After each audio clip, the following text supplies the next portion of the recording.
Okay, Shalom Akim. First and foremost, I want to give all praises, honor, and glory to Yahweh, Bahashim, Yahweh Shai, Bahashim, Harokakwadash. Double honors to the Apostle Great Millstone, and peace and salutations to all the Akim who are reviewing these videos. Alright, so real quick, I'm going to play this video. It was posted by RT on April 15th, 2019. And the video is about a 4,400-year-old tomb unveiled in Egypt. So I'm going to go ahead and play the video.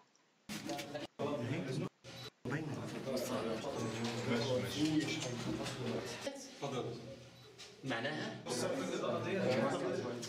صوت أنهي واحد أنا مش انه عشان يجيب يا دكتور محمد عشان يبين انه هنا في ذبح حاجه منظر حي to the owner of the tomb so which is really ممكن ناخد خطوه ورا كده it's really amazing هذا الجيل الجيد يبقى ايه موجود في النص يا ريت لازم امعاء والكبد ولازم يقول له الاجمل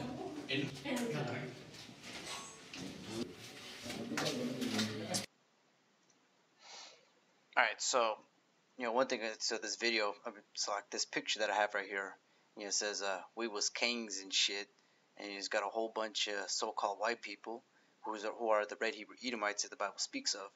They like to depict themselves as the Hebrew Israelites in the Bible, and also as the Egyptians, in secular history. And one of the reasons they do that is because of iconoclasm, because they're pretty much covering the faces of the judges, and they're putting themselves up as if they were the ones spoken about in the scriptures. And so not only are they doing that to the Hebrew Israelite history, that's why you see a lot of red Hebrew Edomites in the land of Israel right now pretending to be Jews. They're also doing that for the Egyptians, and there's a specific reason for that, because see, I got a few precepts here in the scriptures that they equate how Hebrew Israelites and Egyptians who were from the nation of Ham, they look very similar because of their dark tone and their nappy hair. Alright, so I'm gonna go ahead and get into the scriptures. Oh yeah, and real quick, this picture says white people be like Egyptians were white, the sun be like this. Yeah, that's true. I'm just gonna pull this out real quick.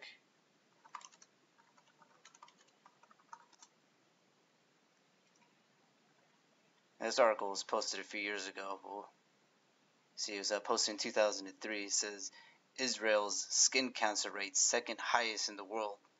You gotta ask yourself, why is that? Alright, so I'm just gonna go into the scriptures right now. So see, this account right here in Genesis 42 is about Joseph, and as the story goes, he was sold by his brothers, and then he grew up in Egypt. And then when his brothers went to Egypt so they can get some food, they didn't really recognize him. He pretty much fit in with the Hamites who were living in Egypt, because they look pretty similar. So I'm gonna go ahead and read the account. It's Genesis 42:3. And Joseph's 10 brethren went down to buy corn in Egypt, but Benjamin, Joseph's brother Jacob, sent not with his brethren, for he said, lest peradventure mischief befall him. And the sons of Israel came to buy corn among those that came, for the famine was in the land of Canaan. And Joseph was the governor over the land, and it was that sold to all the people of the land. And Joseph's brethren came and bowed down themselves before him with their faces to the earth. And Joseph saw his brethren, and he knew them, but made himself strange unto them, because he pretty much blended in. He had the Egyptian hat, he had that Egyptian face paint that they would wear on their eyes. He wasn't wearing a garment with fringes or anything like that. He pretty much looked like an Egyptian, like how you would see a Jake living in Texas. He was wearing a 10-gallon hat and some cowboy boots. You look at that Jake who lives in Texas or whatever, and he's fitting in. So he looks like a Texan, so to speak. And so in this account, Joseph pretty much looked like a high-level Egyptian, because he was a governor of Egypt. So verse 7 says, and Joseph saw his brethren, and he knew them, but made himself strange unto them, and spake roughly unto them. And he said unto them, whence come ye? And he said, from the land of Canaan, to buy food. And Joseph knew his brethren, but they knew him not. And see, he was playing the part because he spoke to them roughly. And so in this account, this is in Exodus 2:17, This is speaking about Moses. As after he was pretty much having an identity crisis, he fled Egypt because he killed an Egyptian who was whipping an Israelite slave. So I'm just going to go and read the account. Exodus 2:17. And the shepherds came and drove them away, but Moses stood up and helped them and watered their flock. And when they came to Reuel their father, he said, How is it that you are come so soon today? And they said, An Egyptian delivered us out of the hand of the shepherds, and also drew water enough for us, and watered the flock. So Moses, coming out of Egypt, he grew up as the Pharaoh's stepson. So pretty much people didn't really question it. Like they thought that was actually his son because Pharaoh and Moses, from a distance they looked similar. This wasn't no Maury thing where it was like clear as day that ain't your son. And so specifically here, Moses, he went there to Reuel, and he had helped his daughters. So like when Reuel saw Moses, he pretty much thought like an Egyptian, just came out of Egypt and helped his daughters. All right, now just to nail the hammer down, how that like the Egyptians, they were dark skinned, obviously. And these are the depictions right here. And Moses, being a Hebrew Israelite, himself was dark skinned because, like I said, they look similar from a distance, and you couldn't really tell them apart.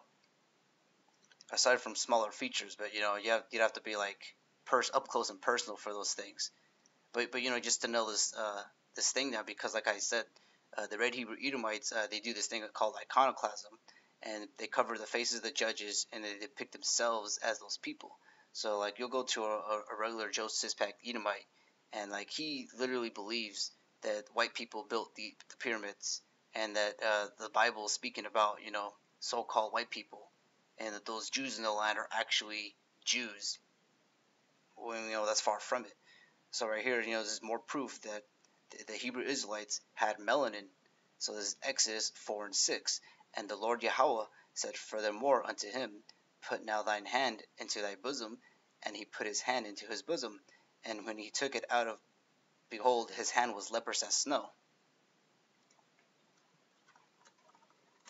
See if I can find this website. It had a picture of it.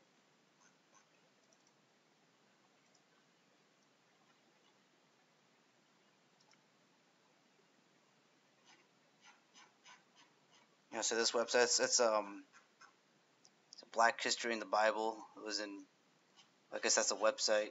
I had found it today when I was doing some research on this, and they have a really good depiction of how that looked like. Because so this leprosy turns a black person skin white, but it makes a white person slightly more pale. And here are two pictures that show the drastic difference.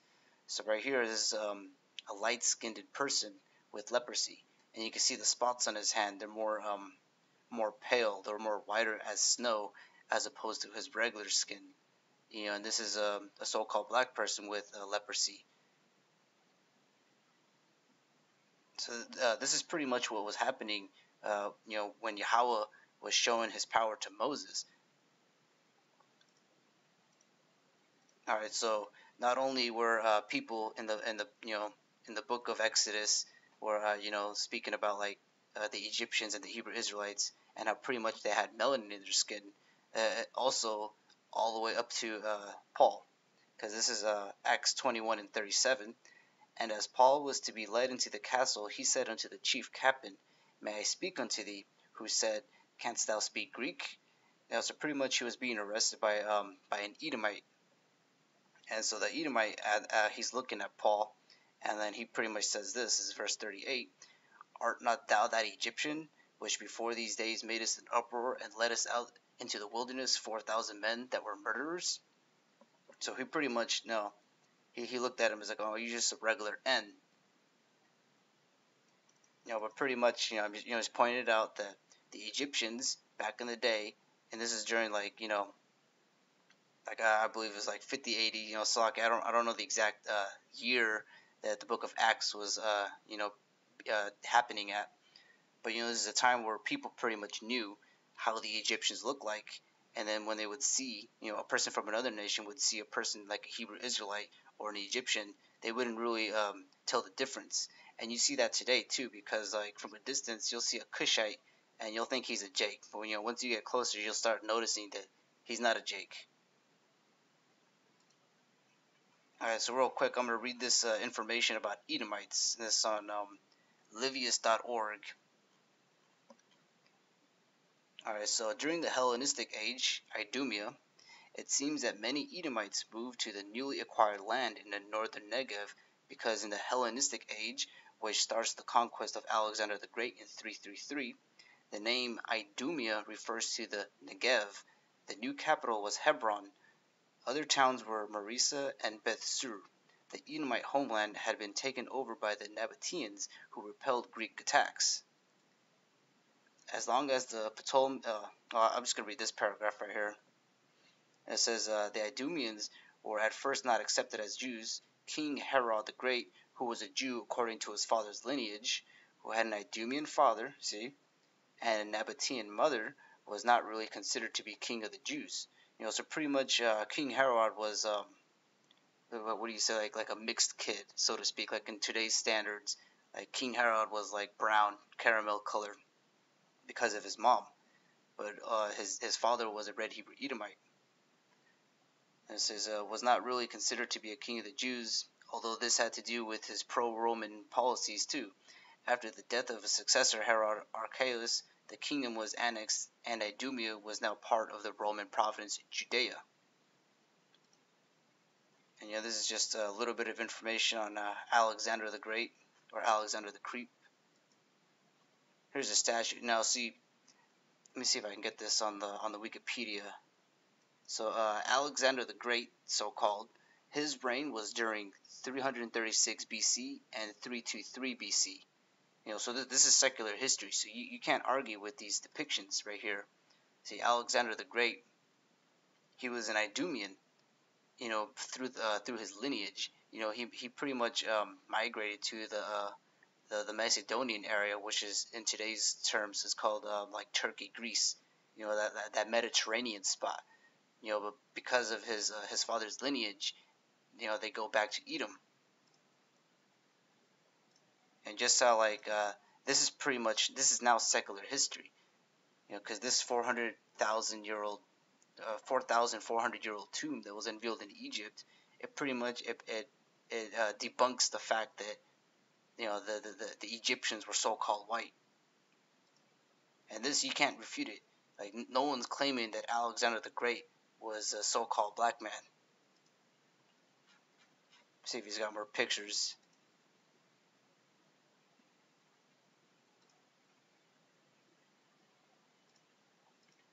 In the book of Maccabees, it speaks about that. Alright, I'm gonna go ahead and read it. So this is First Maccabees, chapter 1, or verse 1. And it happened after the Alexander, son of Philip the Macedonian, who came out of the land of Shittim, had smitten Darius, king of the Persians and Medes, that he reigned in his stead the first over Greece, and made many wars, and won many strongholds, and slew the kings of the earth, and went through to the ends of the earth, and took spoils of many nations, insomuch that the earth was quiet before him, whereupon he was exalted, and his heart was lifted up. This is specifically like in the book of Daniel, how it says that the Heavenly Father, he's in charge of everything. So he gave the kingdom to Darius, and then he took that kingdom away from Darius, and he gave it to Alexander the Great, or Alexander the Creep, the Edomite. Alright, where was I? It was verse 4. It says, and he gathered a mighty strong host, and ruled over countries and nations and kings, who became tributaries unto him. And you see that now today also, like the EU and all that stuff. Like everybody's paying tribute to the people who rule the world, which are right now at this time of day, the 4th of so like April the 26th, 2019. It's the Red Hebrew Edomite who's in charge of the world, because the earth is given to the hand of the wicked. Alright, so verse 4 says, and he gathered a mighty strong host, and ruled over countries and nations and kings, who became tributaries unto him. And like I said, he's doing that over there in the Middle East right now. To this day, he's pretty much getting tributaries from the Ishmaelites. he's going to South America, and he's pretty much the South America is pretty much Esau's background, or it's like his backyard, and he does whatever he wants down there. All right, so verse 5 it says, "And after these things he fell sick and perceived that he should die." And the reason he was sick, a lot of people already know the history of Alexander the Creep is that he was a pedophile. All he did was rape little boys. It says, "So Alexander reigned 12 years and then died, and his servants bare rule everyone in his place." So Alexander, he didn't really reproduce, so he pretty much gave his army, his reign to his 4 generals. And it says, verse 9, "And after this death they put all crowns upon themselves, so did their sons after them many years, and evils were multiplied in the earth, and the earth is given to the hand of wicked." So we pretty much identified how the Egyptians looked back in the day from the time of Exodus, how Moses looked from the time of Exodus, and who are the Greeks basically. And there's another account in the book of Maccabees where it talks about Leonidas, and because at that time a lot of people were scattered around, including our people, the Hebrew Israelites, and whatever nation they went to, they they reproduced, and they kind of just like intermingled within that nation. So it says in the account in the book of Maccabees that Leonidas was a Hebrew Israelite according to his pedigree, and it's the same thing for these red Hebrew Edomites. Alright, so that's the end of this video. Hopefully this video was edifying. I will give all praises, honor, and glory to Yahweh Bahashem, Yahweh Shai Bahashem Harakwadash, and Shalom Akim.